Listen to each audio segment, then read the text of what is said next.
Bonjour à tous, c'est Émilie Doré, formatrice auprès des doctorants et des jeunes chercheurs. Et aujourd'hui, je veux vous parler du comité de suivi individuel, le comité de thèse. Alors, c'est un sujet qui peut paraître un peu franco-français, donc je m'excuse auprès des doctorants qui me suivent et qui sont au Québec, qui sont en Belgique, en Suisse, en Afrique. Mais en réalité, je pense que ça peut quand même aussi les intéresser parce que, il existe dans beaucoup de pays des dispositifs similaires au comité de suivi qu'on a en France. Donc déjà, j'explique ce que c'est le comité de suivi. Donc le comité de suivi, ça existe depuis 2016, 2017, je ne sais plus exactement. Ça a été, en tout cas, l'arrêté date de 2016 et ça a été commencé à être appliqué l'année suivante, quoi, hein, l'année scolaire suivante.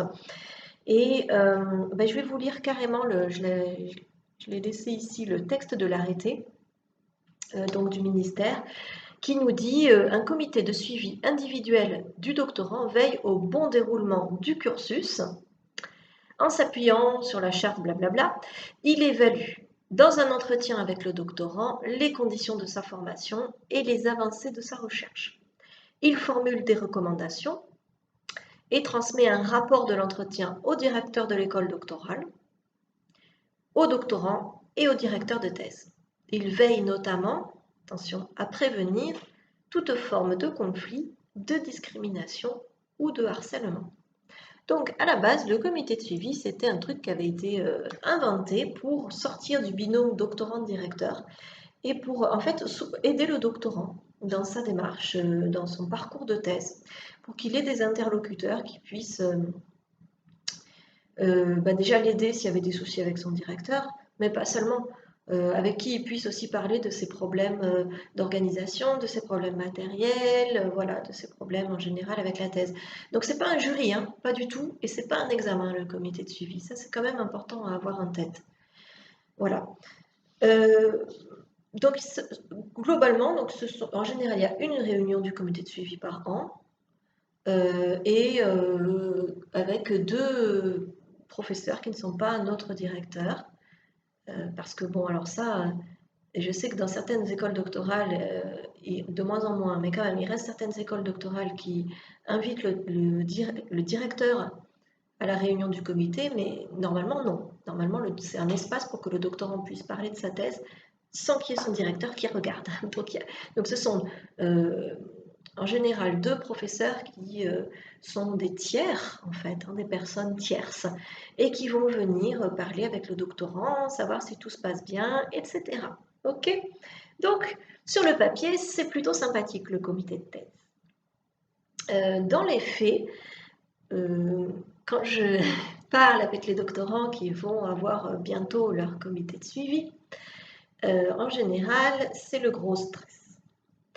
Il y a beaucoup d'anxiété et ils y vont comme ils iraient au tribunal. Voilà, comme si on allait les juger et ils attendent leur sentence. Alors, pourquoi? Pour plusieurs raisons. Moi, je vois une raison principale, c'est que c'est aussi le comité de suivi qui va donner son accord pour la réinscription du doctorant. Donc en fait, si le comité de suivi n'est pas OK pour que vous poursuiviez votre thèse, bien, vous ne pourrez pas la poursuivre, vous ne pourrez pas vous réinscrire. Je trouve ça un peu dommage finalement que ce soit comme ça. Je trouve que si la lettre de l'arrêté c'était de soutenir le doctorant, lui permettre d'avoir des interlocuteurs, finalement je trouve que ça se trouve neutralisé par ce pouvoir qu'a le comité de suivi de poser son veto en réalité sur la réinscription. Alors je vous rassure, la plupart des comités de suivi sont quand même bienveillants. C'est assez rare que le comité de suivi ne permette pas la réinscription, mais c'est tout à fait possible. C'est possible, effectivement. Alors donc ça c'est vécu de façon très douloureuse. Pourquoi? De manière générale, le temps qu'on met à faire sa thèse est vécu de façon douloureuse. Vous savez qu'il y a des pressions institutionnelles de plus en plus fortes pour que les doctorants aillent plus vite dans leur thèse. Et or, une thèse, c'est long, c'est un travail avec beaucoup de péripéties, un travail sur le temps long, et la pression des échéances est vécue très douloureusement par les doctorants. Et en quelque sorte, le comité de suivi, on est venu à incarner cette pression du temps. Donc c'est pour ça que ben, que c'est pas toujours facile pour les doctorants de voir arriver leur comité de suivi. Alors après, il y en a euh, beaucoup qui le vivent bien et il y a beaucoup de réunions du comité qui se passent bien.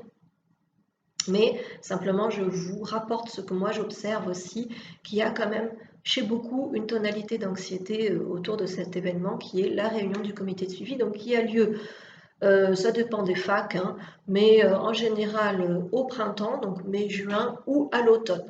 Voilà, c'est souvent, donc c'est avant que, justement, en fait, c'est avant que le doctorant se réinscrive administrativement pour une autre année scolaire. Voilà.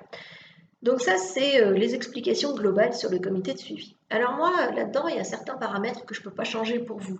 Vous savez que mon but, c'est d'améliorer votre bien-être. Et bon, moi, je travaille avec les doctorants, donc je me mets plutôt du côté du doctorant.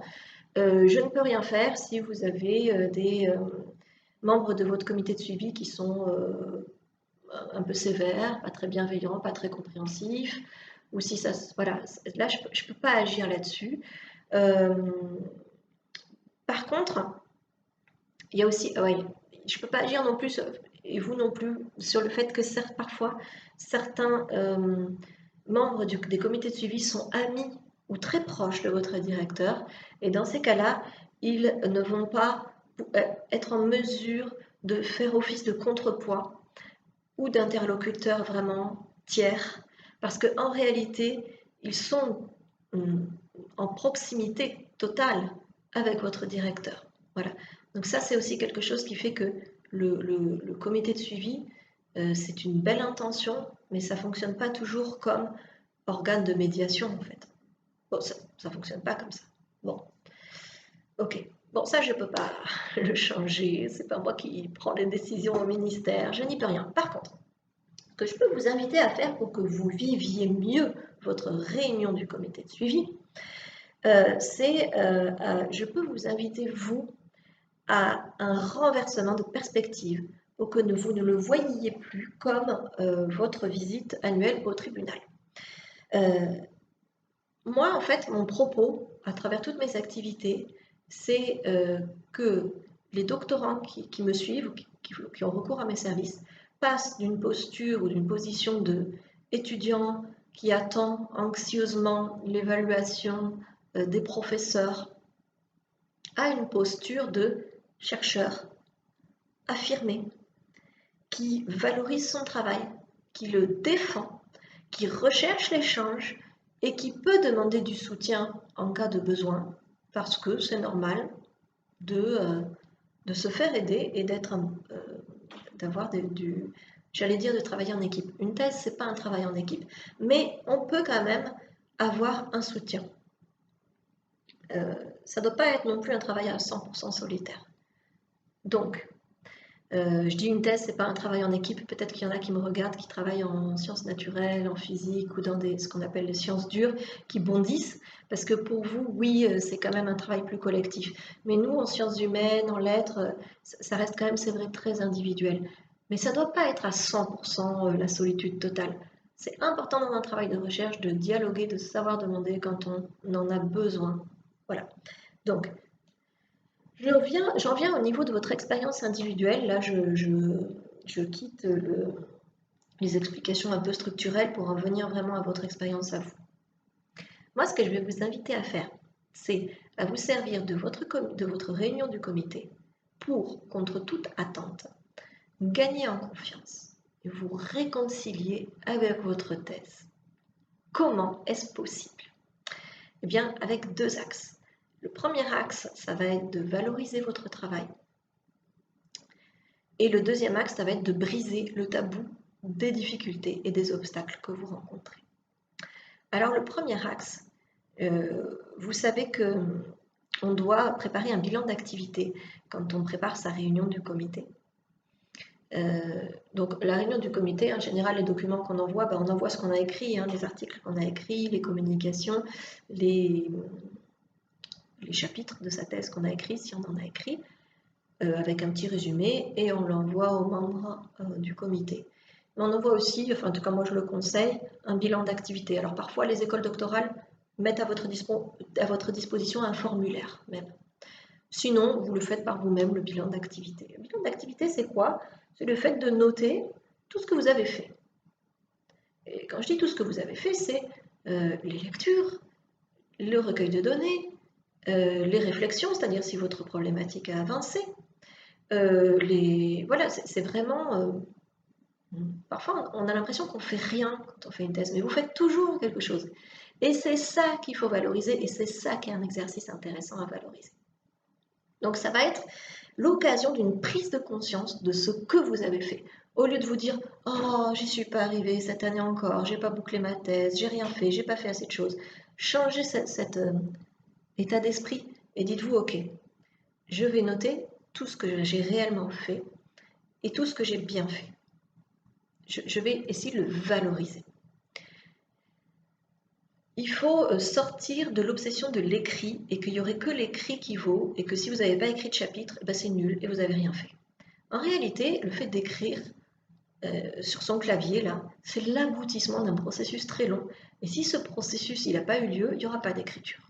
Et donc, c'est aussi ce processus-là que vous devez mettre en valeur dans votre bilan d'activité. Voilà. Donc, si vous avez lu, par exemple, eh bien, essayez de relier vos lectures et ce que vous en avez appris à votre argumentation et comment, justement, ça vous aide à construire votre argumentation et donc à préparer votre écrit. Donc voilà, vous pouvez par exemple relier ce que vous avez lu à vos hypothèses, par exemple. Donc vous pouvez dire, pour étayer telle ou telle argumentation que je veux développer, j'ai pris connaissance des travaux de un tel, dont il ressort que blablabla, blablabla. Donc en fait, en faisant ça, vous optimisez, vous opérationnalisez ce que vous avez fait, vous montrez en fait comment vous allez l'opérationnaliser. Donc je m'en servirai à l'écrit au moment de montrer telle ou telle chose, vous voyez. Donc pareil pour vos données, reliez-les à leur utilité, la façon dont vous allez les utiliser ensuite dans l'écrit. Si vous avez avancé sur votre plan, c'est super, mentionnez-le. Voilà, mon plan est maintenant plus détaillé, etc. Si vous avez été à un colloque et que vous avez gagné en confiance à l'oral, mentionnez-le aussi. Si vous avez pu échanger avec d'autres chercheurs sur votre sujet, mentionnez-le, mentionnez tout. En fait, mettez en valeur votre travail, c'est vraiment ça. Un truc qu'il faut que vous compreniez, c'est que votre thèse, elle a la valeur que vous lui donnez.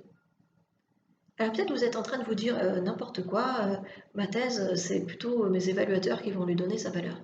Mais non, pas du tout. J'insiste, votre thèse a la valeur que vous lui donnez. Si vous n'osez pas développer vos arguments parce que vous ne les trouvez pas assez certains, pas assez sûrs et que peut-être ils sont nuls, si vous vous justifiez tout le temps, que vous vous excusez tout le temps, que vous vous cachez derrière d'autres auteurs, vous ne donnez pas de valeur à votre thèse. Si au contraire, vous valorisez votre argumentation, vous êtes capable de dire pourquoi cette thèse elle est passionnante, pourquoi vous allez la faire quand même, même si elle est un peu longue, pourquoi ça vaut la peine qu'elle soit faite, qu'est-ce qui vous intéresse là-dedans, qu'est-ce qui a éveillé votre curiosité, vous allez convaincre votre interlocuteur. Donc pensez à ça au moment de faire votre bilan d'activité. C'est pas la peine d'en faire des pages et des pages, entendons-nous, hein, vous ne faites pas 20 pages de bilan d'activité. Mais en fait, tout en le résumant, vous pouvez quand même lui donner un sens et une tonalité positive qui sera bien accueillie par la réunion du comité. Et ça, c'est important. Et c'est un super exercice pour vous. C'est un exercice d'affirmation, en fait. OK ? Maintenant, le deuxième point. Le deuxième point, c'est le fait de briser le tabou sur les difficultés que vous auriez pu avoir. Donc, comme je l'ai lu dans le texte de l'arrêté, là, la réunion du comité de suivi doit être le lieu aussi d'un débat et d'un échange sur vos conditions de thèse. C'est le rôle du comité. Et vous pouvez le leur rappeler même. Vous pouvez dire gentiment, diplomatiquement, le rôle du comité étant de... Alors, je ne me souviens plus des termes exacts, je vais vous le redire. Le rôle du comité étant de...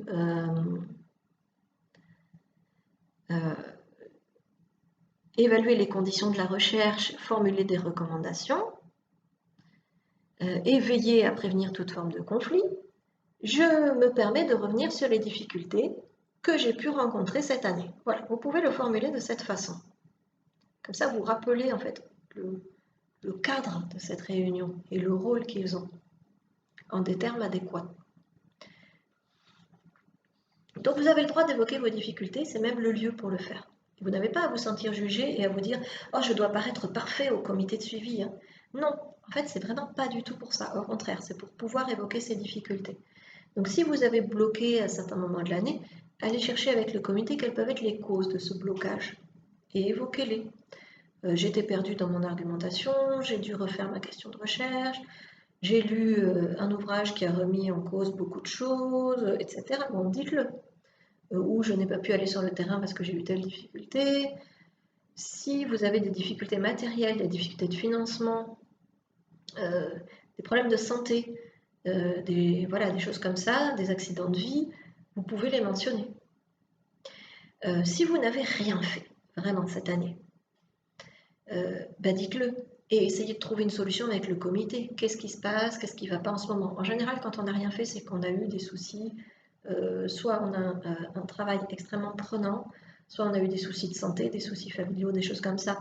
Bon, vous n'êtes pas obligé de raconter toute votre vie, mais vous devez mentionner ça. Et le comité doit vous aider aussi à formuler une solution administrative, que ce soit une césure, un report, etc. Donc, ne vous percevez pas vous-même comme une victime, mais au contraire, voyez le comité comme une ressource pour vous. Percevez-le comme ça. Si vous avez eu des difficultés avec votre directeur, alors là, je me dois quand même de vous conseiller la prudence et une certaine diplomatie parce que peut-être que les membres de votre comité de suivi sont proches de votre directeur, j'en parlais tout à l'heure. Vous pouvez quand même évoquer vos difficultés parce que le comité de suivi est là pour ça, mais faites-le toujours avec courtoisie et plutôt dans une optique de recherche de solutions, sauf si vraiment ça passe pas du tout et que vous demandez un changement de directeur, vous pouvez le demander. Bon, c'est plutôt à l'école doctorale de s'en charger, mais vous pouvez l'évoquer avec le comité. Mais faites-le toujours sans invective personnelle, voilà, plutôt dans le. Vous pouvez poser un constat d'échec et dire, ben voilà, il n'y a pas d'affinité, on n'est pas d'accord sur telle chose, mais sans attaque personnelle. Voilà. Si vous avez peur des critiques qu'on va vous faire au comité de suivi, je vous dirais que le comité de suivi, ce n'est pas une soutenance. Donc, alors on peut parler sur le fond de sa thèse, surtout si vous avez des membres du comité de suivi qui sont vraiment dans la même discipline, qui connaissent votre champ de recherche, ça peut être intéressant avec eux de parler un petit peu, par exemple, sur votre plan, est-ce qu'il tient la route, etc. Mais ce n'est pas une soutenance et on n'est quand même pas vraiment dans une optique de discuter du fond de la thèse et de recevoir des critiques sur le fond, etc. Maintenant, si vous avez vraiment peur des critiques, anticipez-les et préparez les réponses que vous pourriez apporter, préparez-les à l'avance. Bref, moi je dirais, au lieu de voir ce comité, cette réunion du comité de suivi comme une échéance douloureuse, essayez de voir ce que vous pouvez en tirer, d'en tirer profit. Demandez-vous, j'ai besoin en ce moment, par exemple, j'ai besoin de conseils théoriques ou d'un regard extérieur sur ma thèse. Regardez un peu le profil des membres du comité de suivi. Qu'est-ce que vous pourriez leur demander à ces gens-là? Ou est-ce que vous pouvez leur demander des conseils d'organisation, des conseils de méthode, des conseils humains sur des rapports humains au laboratoire? Demandez-leur. Voilà. Alors après, je ne peux pas vous garantir qu'il y aura un changement d'attitude de l'autre côté. Ça, on ne peut jamais le garantir. Qu'eux seront parfaitement compréhensifs, complètement dans leur rôle, etc. Je n'en sais rien. Peut-être que oui, peut-être que non. Mais par contre, vous aurez eu la bonne attitude. Et ça, c'est important déjà, qu'une des deux parties ait la bonne attitude et que vous soyez dans la bonne posture par rapport à votre réunion du comité de suivi. Après, ça répond ou ça ne répond pas en face, voilà. Mais en tout cas, vous l'avez utilisé comme un exercice d'affirmation et ça, c'est intéressant. Voilà, je vous souhaite bon courage pour votre réunion du comité, si elle est encore à venir là. Et j'espère que cette vidéo va vous donner matière à réflexion et va vous encourager dans votre cheminement vers cette posture du doctorant affirmé. Voilà, je vous dis à très bientôt.